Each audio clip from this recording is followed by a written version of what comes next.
بسم الله الرحمن الرحيم. الحمد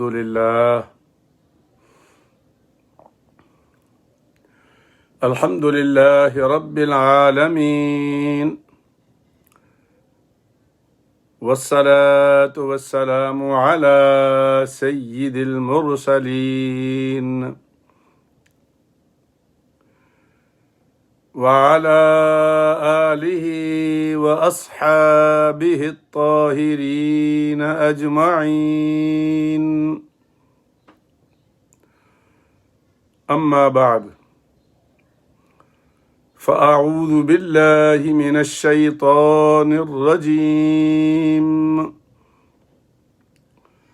بسم الله الرحمن الرحيم.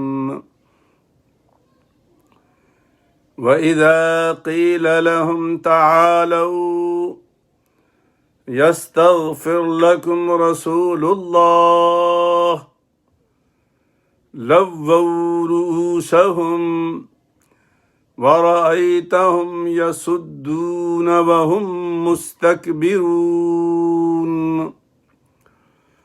سواء عليهم أستغفرت لهم أم لم تستغفر لهم لن يغفر الله لهم إن الله لا يهدي القوم الفاسقين. هم الذين يقولون لا تنفقوا على من عند رسول الله حتى ينفضوا ولله خزائن السماوات والأرض ولكن المنافقين لا يفقهون. صدق الله العظيم. بسم الله الرحمن الرحيم. إن الله وملائكته يصلون على النبي يا أيها الذين آمنوا صلوا عليه وسلموا تسليما. اللهم صل على سيدنا محمد وعلى آل سيدنا محمد وبارك وسلم. الصلاة والسلام عليك يا سيدي يا رسول الله وعلى آلك وأصحابك يا حبيب الله. الصلاة والسلام عليك يا سيدي يا رحمة للعالمين وعلى آلك وأصحابك يا شفيع المذنبين. انتہائی واجب الاحترام دوستو، بھائیوں، عزیزوں، عزیز بچوں، بہنوں اور بیٹیوں، السلام علیکم ورحمۃ اللہ وبرکاتہ. الحمدللہ، اللہ پاک کے فضل و کرم سے سرکار دو عالم صلی اللہ علیہ وسلم کی نظر عنایت سے آپ لوگوں کی دعاؤں کی طفیل اور اس عاجز کی دعا جو آپ کے لیے ہے، ان سب دعاؤں کی طفیل ہم لوگ اللہ کے پاک کلام کی سماعت کے لیے آدھے گھنٹے کے لیے ایک مرتبہ پھر آمنے سامنے بیٹھ گئے ہیں. اللہ پاک قرآن کو سننا، سمجھنا اور پھر اس پر عمل کرنے کی توفیق عطا فرمائے. آمین ثم آمین. دوستو، بچوں، قرآن مجید اس میں کوئی شک کی بات نہیں کہ یہ مکہ اور مدینے میں اترا تھا. صحابہ کرام موجود تھے، لیکن قرآن تو قیامت تک کے لیے آیا نا. بے شک مخاطب وہ لوگ تھے، ہم بھی اس سے بری و ذمہ نہیں ہیں، یہ ہمارے لیے بھی ہے اور ہمارے بعد جو آئیں گے ان کے لیے بھی ہے۔ لہذا یہ کہہ کر جان چھڑا لینا کہ یہ تو ان کے لیے تھا، اس زمانے کے لیے تھا، اب تو زمانہ بدل گیا ہے، زمانہ نہیں بدلا، نہ قرآن بدلے گا نہ زمانہ بدلے گا، ہمارے لیے بھی وہی ہے جو ان کے لیے تھا۔ البتہ سمجھنے والی جو بات ہے نا وہ یہ ہے کہ کچھ چیزیں شروع وہاں سے ضرور ہوئی تھیں، اس زمانے سے کچھ چیزیں شروع ہوئی تھی، جیسے منافقت ہے، اس لیے اس سورت کا نام ہی منافقون ہے۔ منافقت کا معنی کیا ہے؟ ویسے تو آپ کو پتہ ہے نا، سرکار دو عالم صلی اللہ علیہ وسلم نے فرمایا کہ منافق کی 4 نشانیاں ہوتی، 3 بھی فرمائی، 4 بھی فرمائی ہیں، کہ جب بات کرے گا جھوٹی کرے گا، وعدہ کرے گا وعدہ خلافی کرے گا، امانت رکھو گے خیانت کرے گا، اور اللہ نہ کرے کسی سے اگر کوئی جھگڑا ہو جائے تو بد زبانی اور گالم گلوچ پر اتر آئے گا۔ یہ 4 نشانیاں اللہ کے پاک پیغمبر نے ہمارے لیے ارشاد فرمائی ہیں۔ اور دوسری جو شروع ہوا تھا کام،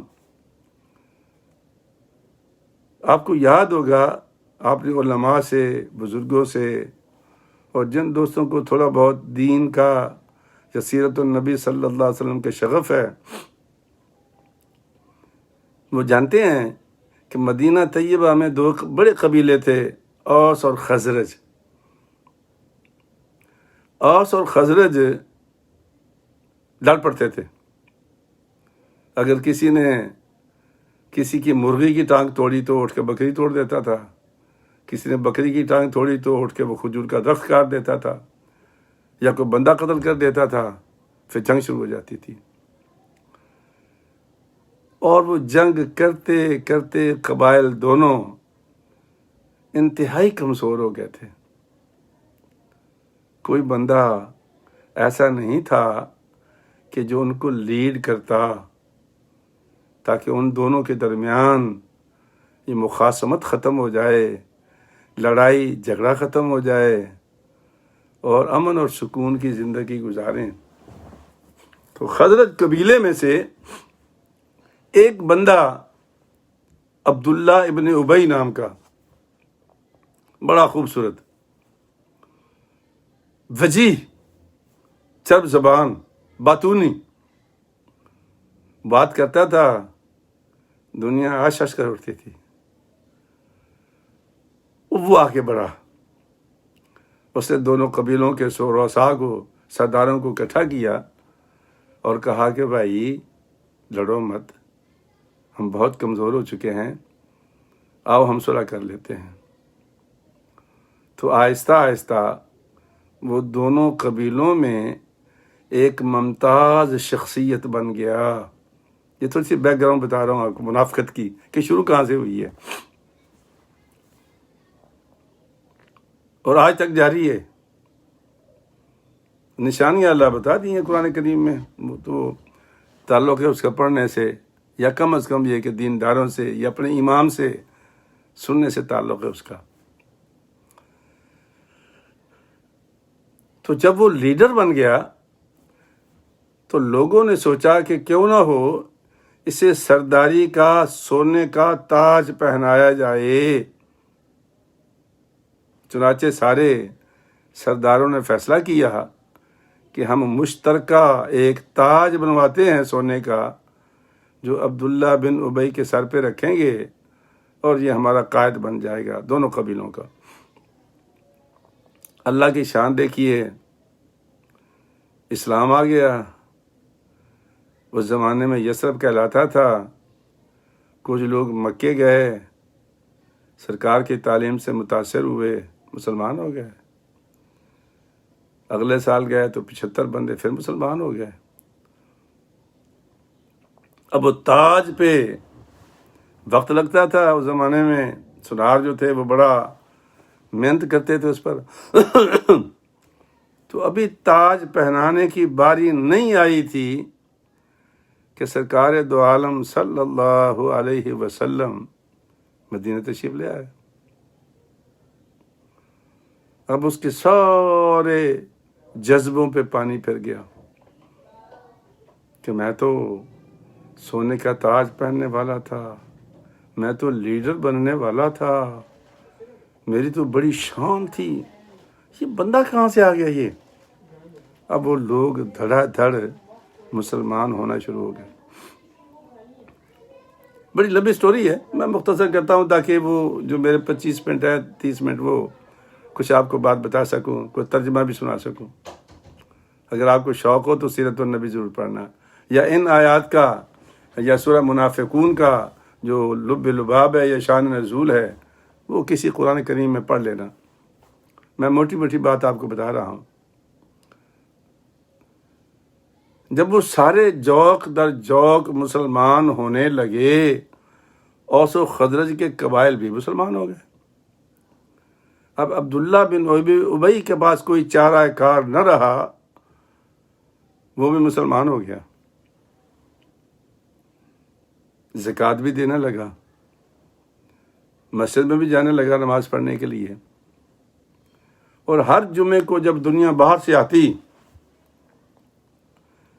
جمعے کے دن وہ منڈی بھی لگتی تھی، میلہ بھی لگتا تھا، ایک رونق ہوتی تھی، تو ہر جمعے کی نماز کے بعد وہ کھڑا ہو جاتا اور لوگوں سے کہتا، او بھائی یہ اللہ کے رسول ہیں، یہ اللہ نے اس کو ہمارے لیے بھیجا ہے، یہ ہماری عزت و آبرو کی وجہ ہے، ان کی دل و جان سے تصدیق کریں، یہ اعلان کرتا تھا۔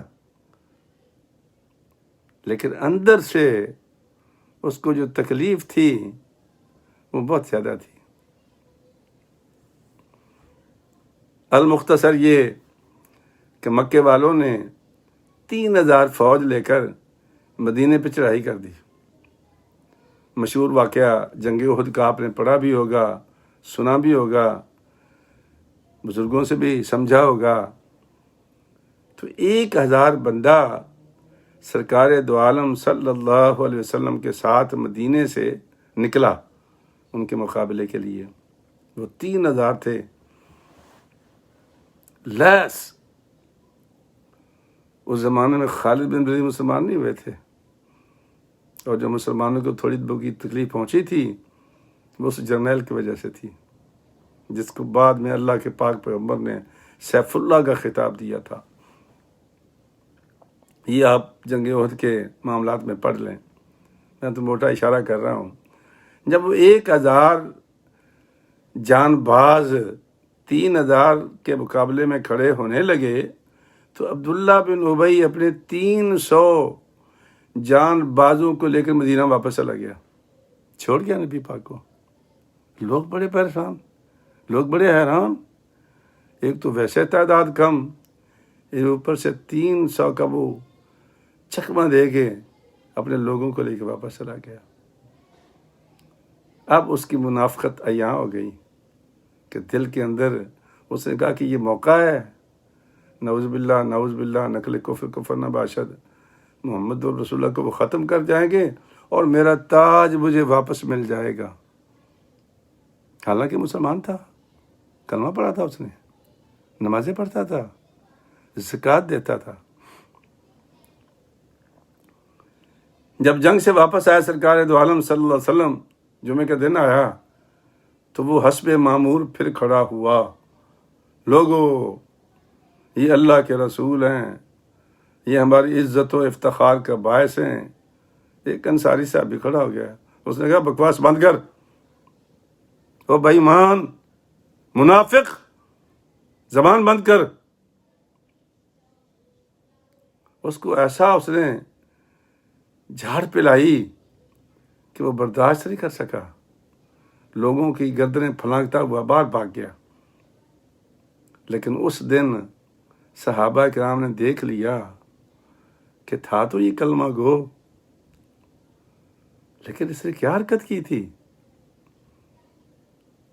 تو کچھ صحابی جو اس کے بہت قریبی جاننے والے تھے، اور حد یہ کہ اس کا اپنا بیٹا، اس کا نام بھی عبداللہ ہی تھا، پکا سچا مسلمان، پکا.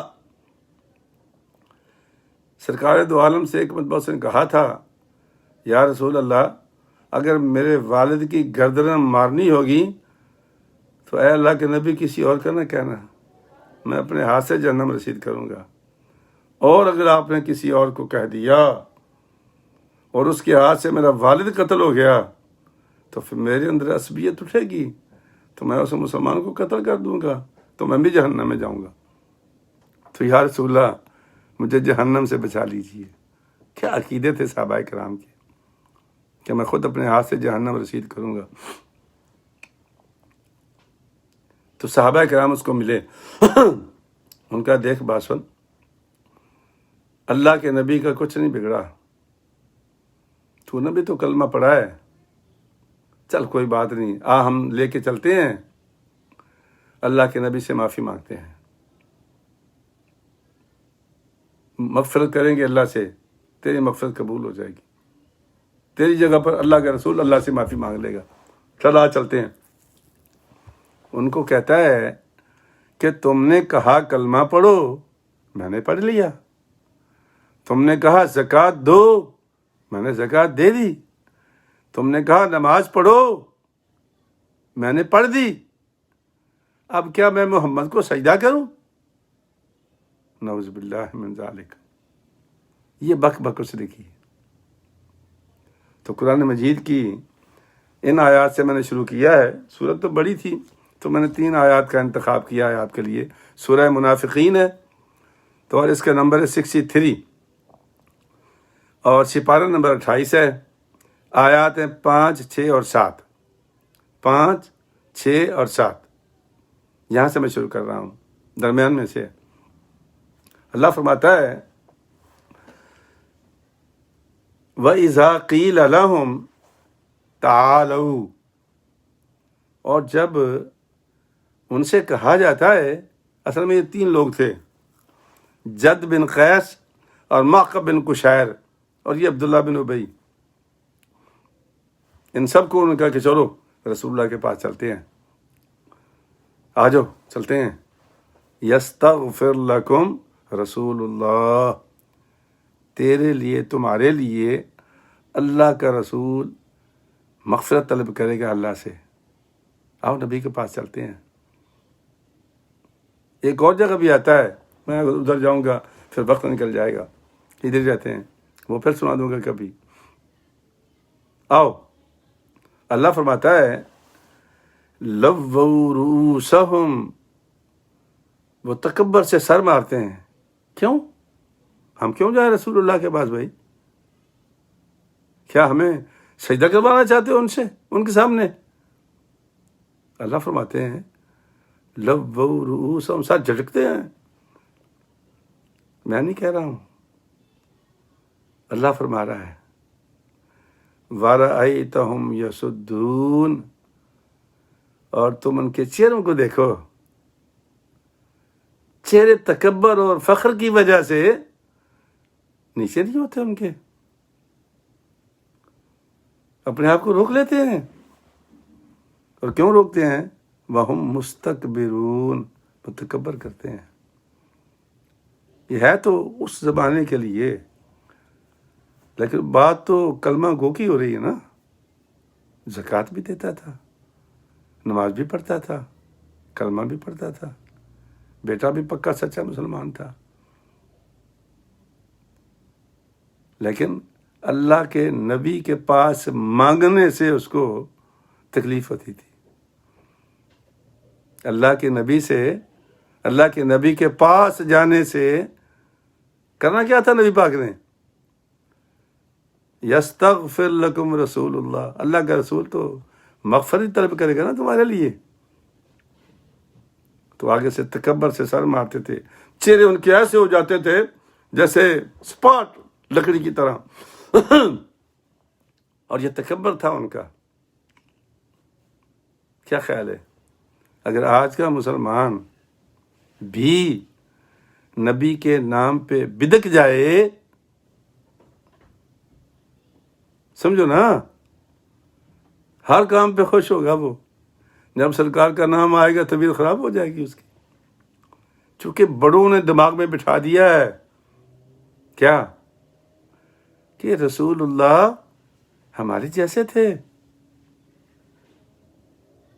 قرآن کریم کی جو آیت ہے نا، جس کو اکثر لوگ پڑھتے ہیں، آپ نے بھی سنا ہوگا، یہ سوشل میڈیا پر بھی، یہ سوشل ٹاک پر بھی آپ نے دیکھا ہوگا، وہ بار بار یہ آیت پڑھتے ہیں، کون سی؟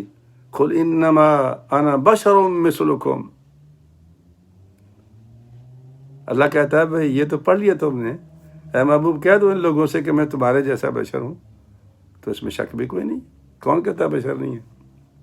لیکن اگلی بات بھی تو سن لو نا، اللہ کہتا ہے کہ یوحا الیہ، لیکن میں ایسا بشر ہوں کہ میرے اوپر وحی نازل ہوتی ہے۔ او بھائی، اگر تم نبی جیسے ہو تو تمہارے اوپر وحی نازل ہوتی ہے؟ نہیں نا، تو پھر تم کیسے ہو گئے؟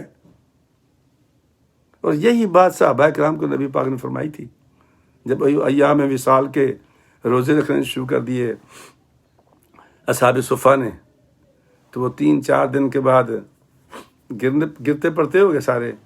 سرکار نے ایک صحابی کو پکڑا، پوچھا کیا ہوا؟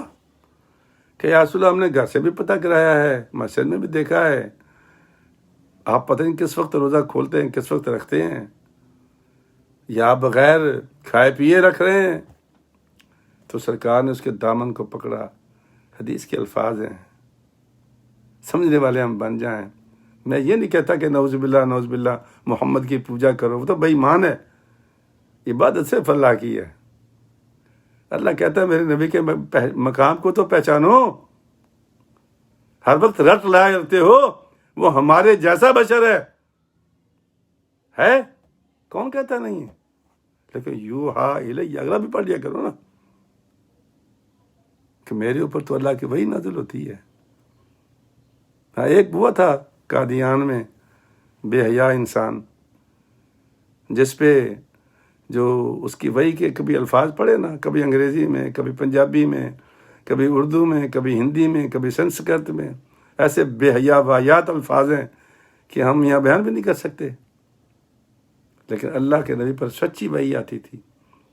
تو سرکار نے صحابی کو پکڑا، ایکم مثلی انی ابیت عند ربی ویطعمنی ویسقینی۔ او بھائی، تم میں میری مثل کون ہے؟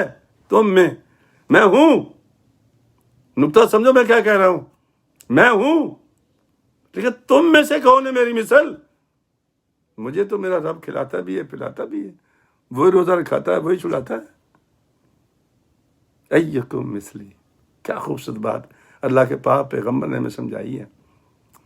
تو جس کے چہرے پر سرکار دو عالم کی تعریف سنتے ہوئے چہرہ اسپاٹ ہو جائے، سر مارنا شروع کر دے، سمجھو اس کے اندر نفاق آ گیا ہے، وہ موجودہ دور کا منافق ہے، اور یہ نفاق قیامت تک رہے گا، ختم نہیں ہوگا۔ وہ ہندو نہیں آئیں گے، یہ کلمہ گو، چونکہ جس نے نفاق شروع کیا تھا وہ مسلمان ہو گیا تھا، کلمہ پڑھتا تھا، زکوٰۃ دیتا تھا۔ تو جب ان سے کہا جاتا ہے کہ آ جاؤ تو سر مارتے ہیں، چہرے دیکھو ان کے ایسے اسپاٹ ہو جائیں گے۔ اللہ فرماتا ہے کہ سواء علیہم استغفرت لہم ام لم تستغفر لہم۔ محبوب اب بس ہو گئی ہے، انتہا کر دی اس خبیث نے۔ ان کے لیے تم مغفرت نہ مانگنا، ان کے لیے، اور اگر تم بحیثیت رحمت للعالمین بلا بھی دو نا تو میں نہیں بلاؤں گا نا، میں سزا دوں گا ان کو۔ بلکہ اگلی آیتوں میں آتا ہے کہ 70 لہم مغفرت، اگر 70 مرتبہ بھی آپ ان کے لیے مغفرت مانگیں گے تو ان کو معاف میں بھی نہیں کروں گا، اس لیے کہ یہ پکے منافق اور بے ایمان ہیں۔ اور پھر آگے اللہ پاک نے فرمایا کہ یہ مر جائے نا کوئی ان میں، فلا تقم فی، اس کی قبر پہ نہیں کھڑا ہونا، اس کی نماز نہیں پڑھنا۔ محبوب آپ بلا سکتے ہو لیکن میں نہیں بلاؤں گا، میں نہیں چھوڑوں گا ان کو۔ استغفرت لہم ام لم تستغفر، آپ استغفار کرو یا نہ کرو، لن یغفر اللہ لہم، اللہ ان کو معاف نہیں کرے گا۔ یہاں بھی یار لوگ ہمارے نقطہ نکال لیتے ہیں، او جی اللہ سنتا ہی نہیں نبیوں کی۔ او بھائی قرآن کی روح کو سمجھو وہ کیا کہہ رہا ہے۔ ان الذین یؤذون اللہ ورسولہ، ان الذین، پڑھو نا قرآن، کیوں نہیں پڑھتے آپ لوگ؟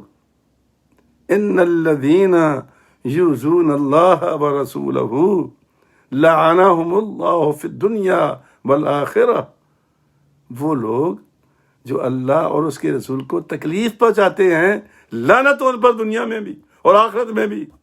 یہ بھی قرآن کے الفاظ ہیں، میرے نہیں ہیں۔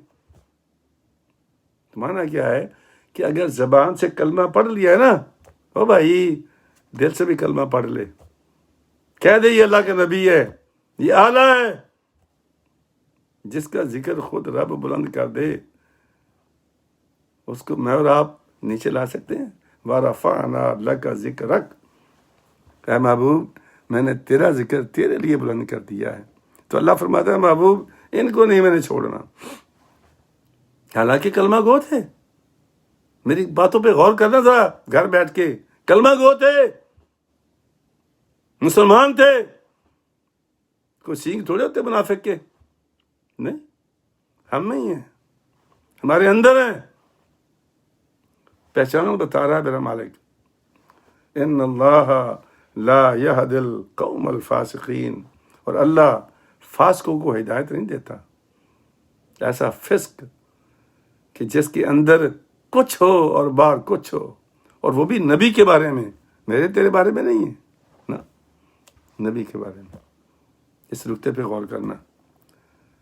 اچھا، پھر وہ عبداللہ بن ابی نے کہا اپنے قبیلے والوں سے، اس نے کہا کہ یہ جو باتیں کر رہے ہیں نا، تم ایسا کرو کہ اس جو ارد گرد لوگ بیٹھے ہوتے ہیں نا، نعوذ باللہ، نعوذ، مفت خورے، یہ لفظ اس نے کیا تھا استعمال اصحاب صفا کے بارے میں، ان کی روٹی بند کر دو، ان کو دینا بند کر دو، دن میں تارے نظر آ جائیں گے، اور جب ان کو کچھ نہیں ملے گا تو یہ سارے تتر بتر ہو جائیں گے، کھیل ہی ختم ہو جائے گا۔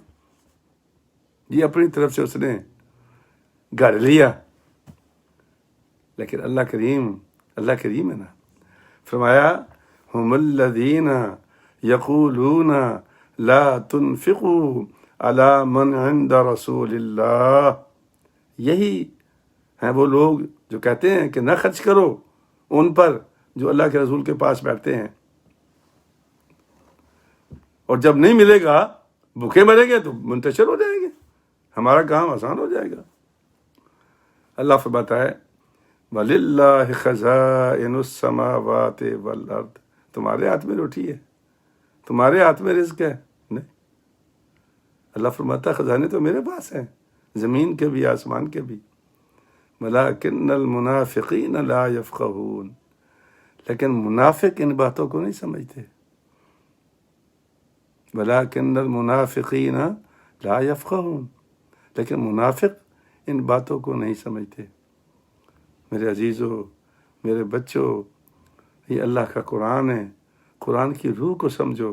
بات بے شک اس زمانے کی ہو رہی ہے، لیکن قرآن تو قیامت تک کے لیے نا، تو ہماری صفوں میں بھی تو کالی بھیڑیں ہوں گی نا، پہچان کرو ان کی کہ کس کا چہرہ سرکار دو عالم کے ذکر سے خوش ہوتا ہے اور کس کا برباد ہوتا ہے، اور جن کا برباد ہو سمجھ لو ان کے اندر نفاق اللہ نے پیدا کر دیا ہے۔